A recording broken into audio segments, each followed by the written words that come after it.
The Russian economy is now in a self-fulfilling prophecy of total collapse. And for the first time, we have the data that proves the Russian people no longer trust a single word Putin says. And they are voting with their wallets in a historic act of defiance that the Kremlin can't stop. For months, we've been tracking the slow-motion collapse of the Russian economy. We've talked about sanctions, about the military drain, about the brain drain, but today, we're not talking about a slow decline. What we're seeing now is the beginning of a full-blown systemic financial panic, the kind that topples governments. The foundations of the Russian financial system are cracking under the weight of Putin's aggression, and the Russian people are voting with their wallets. They are pulling their money out of the banks in a historic, record-breaking bank run that the Kremlin is powerless to stop. Today, we're going to connect the dots. We're going to show you how Putin's tyranny on the streets is directly linked to the panic in the banks and why this could be the beginning of the end for his regime.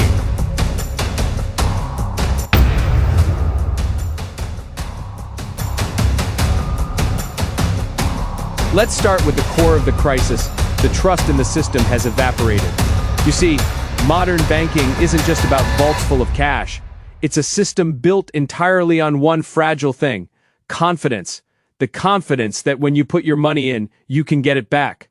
The moment that confidence shatters, the entire system can collapse in a self-fulfilling prophecy. And in Russia right now, confidence isn't just low, it's non-existent. Take a look at this data.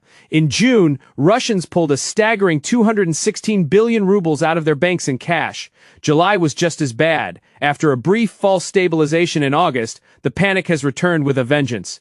In just the first 20 days of October, withdrawals have already hit 180 billion rubles.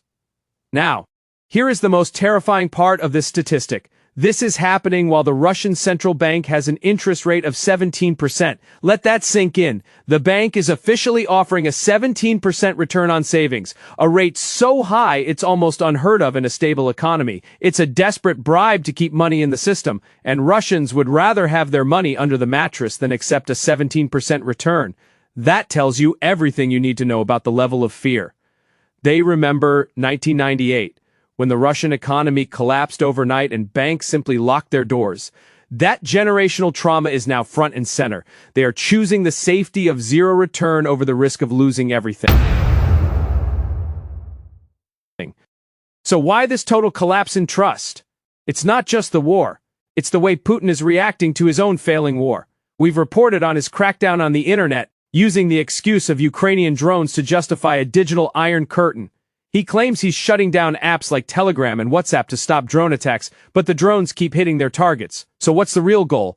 The real goal is to stop Russians from talking to each other, to stop the spread of dissent and information, and the Russian people see right through it. When the government tells, don't worry, just download this new state-approved app called Max, they know it's a trap, a Kremlin-built surveillance tool. Now connect the dots. In a digital, globalized world, your ability to transact, to move money, to engage in commerce is tied to the internet. If Putin is willing to cripple the entire country's digital communication on a whim, what does that mean for your digital bank account? People are thinking, if he can shut down the internet, he can freeze my assets. If he can freeze my assets, my money isn't safe. So, they are doing the logical thing. They are converting digital numbers on a screen into physical cash they can hold. This isn't just a bank run, it's a vote of no confidence in the entire Putin system. But the panic on the consumer side is only half the story. The other half is a ticking time bomb on the corporate side, and Putin himself built it when the invasion began. Putin forced Russian banks to issue preferential loans to companies supporting the war effort. The manufacturers, the mining operations, the steel and metal plants. The key word here is forced. Banks were ordered to lend money to companies they knew were risky, unstable, or outright failing. It was a command economy move straight out of the Soviet playbook. And now, the bill is coming due. As we've been reporting, Russian companies are collapsing. They are laying off workers, cutting hours, and they are literally begging banks for loan extensions because they can't pay back what they owe. So picture the position the banks are in. On one side, ordinary Russians are pulling out deposits at a record pace. On the other side, the companies that owe the banks massive amounts of money are going bankrupt and can't pay up. The banks are being squeezed from both ends. They are now turning to the Kremlin, their hands out, demanding a bailout. They're saying, "You made us give out these bad loans, now you have to save us." As the famous saying goes, world domination is not fiscally responsible, and Putin is learning that lesson the hard way. Trapping people and money, seeing this perfect storm approaching, Putin's solution isn't economic reform, it's tyranny. He is building a new Iron Curtain, not to keep others out, but to keep Russians and their money trapped inside. Just look at the recent draconian measures of gold controls. Russia just banned people from moving more than 100 grams of gold out of the country. That's about $6,000. For an oligarch used to a billion-dollar lifestyle, that's pocket change. It's designed to stop the elite from converting and smuggling their wealth abroad. Foreign currency ban. The Duma just gave Putin the power to criminally ban any foreign currency transactions he wants. Imagine him declaring it illegal to convert your rubles to US dollars.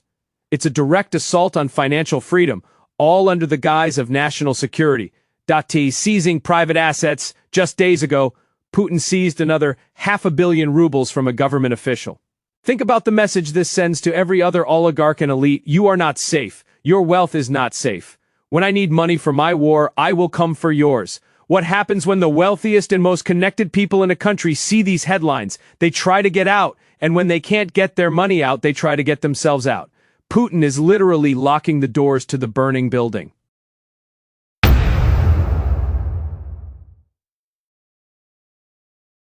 So what does this look like on the ground? It looks like despair.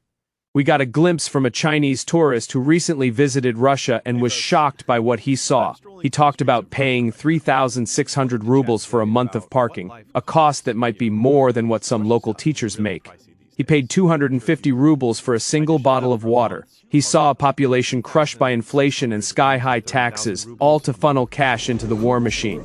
The data backs this up. Average business activity for small and medium-sized enterprises has lowest point since late 2022. Demand for basic industrial materials like steel has plummeted by 15%. The government is slashing social programs, even cutting payments to pregnant women, while paradoxically begging people to have more children. In some regions, they've stopped paying teachers altogether, sacrificing the future to fund the war of the present. And perhaps the most heartbreaking statistic of all, since the war began in 2022, this year has seen Russians buying more antidepressants than ever before. The mental health of a nation is collapsing right along with economy. So where does this leave us?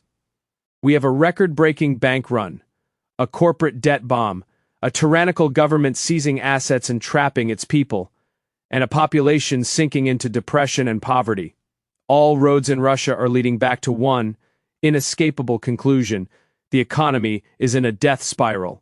Putin's war of aggression abroad has triggered a financial panic at home that no amount of capital controls or internet shutdowns can fix. He is trying to rebuild the Soviet Union, but he's only succeeding in rebuilding its economic collapse. This is a story we will continue to follow closely. If you found this breakdown helpful, be sure to hit the like button, subscribe to the channel, and ring that notification bell so you don't miss our next update.